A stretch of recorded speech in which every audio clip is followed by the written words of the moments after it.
আজকে সম্পূর্ণ নতুন একটা অন্য ধরনের প্রবলেম নিয়ে চলে এসেছি। দেখো কি আছে, if x by Y is equal to -1/3 whole to the power -3 divided by 2/3 whole to the power -4, then you have to find out the value of, তোমাকে মান বের করতে হবে কার, within bracket x by y plus y by x whole to the power -1 by inverse. ঠিক আছে, x by ওয়াইয়ের মান যদি ওটা হয় তাহলে সেটাকে কাজে লাগিয়ে এটার মানটাকে বের করতে হবে। 4টে অপশান আছে, বলো কোন অপশানটা হবে? চলো দেখি করি। তো দেখো তোমরা আমি কিভাবে এই প্রবলেমটাকে সলভ করি। দেখো X by Y is equal to আছে -1/3 হোল টু দি পাওয়ার -3, মানে এটা ইনভার্স যেহেতু পাওয়ারে মাইনাস আছে, divided by 2/3 whole to the power -4।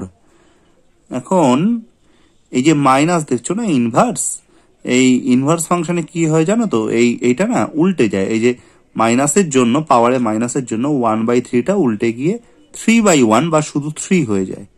ঠিক আছে, আর এখানে আছে 3, তাহলে এটা যদি উল্টে গিয়ে 3 হয়ে যায়, 3 এর পাওয়ারে 3, ঠিক আছে, 3 এর পাওয়ারে 3 মানে 3খানা 3 3 কে মাল্টিপ্লাই করলে কত হয়? 3 3 3 কত হয়? 27। আর এর মুখে একটা মাইনাস ছিল, এটা ভুলে গেলে চলবে না। মাইনাসকে এই পাওয়ারে 3বার যদি মাইনাসকে মাল্টিপ্লাই করো, মাইনাসে মাইনাসে প্লাস, আবার প্লাসে মাইনাসে মাইনাসই থাকে কিন্তু। এবার আসছি ডিভাইড, দিলাম চিহ্ন আছে। 2/3টা এই মাইনাসের জন্য উল্টে গিয়ে 3/2 হয়ে গেল, পাওয়ারে আছে 4। বলো 3 এর পাওয়ারে 4 মানে হচ্ছে কত? 81। তুমি 4বার 3কে মাল্টিপ্লাই করে দেখো। 2 এর পাওয়ারে 4 মানে হচ্ছে 4বার 2কে মাল্টিপ্লাই করে দেখো কত হয়? 16। এবার আমরা সবাই জানি যে ডিভাইডকে যদি আমি ইনটু করি, এটা উল্টে গিয়ে 16/81 হয়ে যাবে। কাটি আমি, তো আমার অ্যান্সারটা হয়ে গেল হচ্ছে -16/3।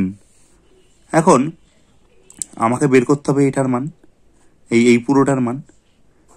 তাহলে এক্স বাই ওয়াই মানে হচ্ছে -16/3 প্লাস, জায়গাটা ছেড়ে রাখলাম কারণ প্লাস হতে পারে, প্লাসে মাইনাসে মাইনাস হতে পারে, পরে বিচার করব। Y by x, x by y যদি -16/3 হয়, এটাকে উল্টালে y by x equal to -3/16 হবে। প্লাসে মাইনাসে -3/16 উল্টালে, মাইনাস তো আর উল্টে প্লাস হয়ে যায় না, মাইনাসটা মাইনাসে থাকে। এটা তো সাইড চেঞ্জ না, যে বাদিক থেকে ডান দিকে নিয়ে যাচ্ছি, মাইনাসটা প্লাস হলো, উল্টানো হলো, অনন্য বা রেসিপ্রোকাল করা হলো। এবার এর পাওয়ারে একটা দেখো -1 আছে, এটা ভুলে গেলে কিন্তু চলবে না। 3 আর 16 লসাগু, কমন ফ্যাক্টর নেই, 48। বলো কত হয়? 16কে 3 দিয়ে ভাগ করলে, 48কে 3 দিয়ে ভাগ করলে 16, 16 ইন্টু 16 কত হয়? 256। আচ্ছা, 48কে 16 দিয়ে ভাগ করলে কত হয়? 3, 3 3কে 9।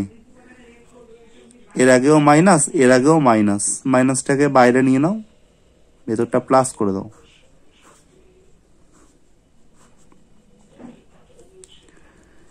256 আর 9 কত হয় গো বলো তো? 256 আর 9, 256 আর 9 হয় হচ্ছে 265।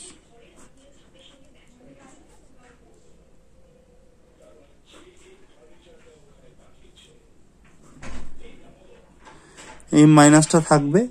এই যে ইনভার্স পাওয়ারে -1, এর জন্য কি হবে বলো? এর জন্য জাস্ট 265/48টা উল্টে গিয়ে 48/265 হয়ে যাবে। এটাই হবে অ্যান্সার।